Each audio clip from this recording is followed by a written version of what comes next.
1 मे हा फक्त दिवस नाही, हा जळत्या घामाचा ज्वालामुखी आणि स्वाभिमानाचा रणशिंग आहे.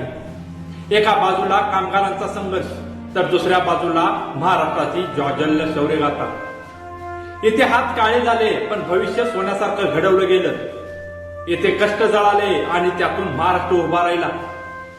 हीच ती माती जिथे छत्रपती शिवाजी महाराज उभे राहिले आणि जगाला शिकवून गेले स्वराज्य म्हणजे स्वाभिमान. ज्यांच्या घामाने देश घडतो आणि ज्यांच्या विचारांनी महाराष्ट्र घडतो. लक्षात ठेवा, कामगारांचा घाम हा फक्त पाणी नाही, तो भविष्य घडवणारा अग्नी आहे. आणि महाराष्ट्राची माती फक्त जमीन नाही, ती स्वाभिमानाची शपथ आहे.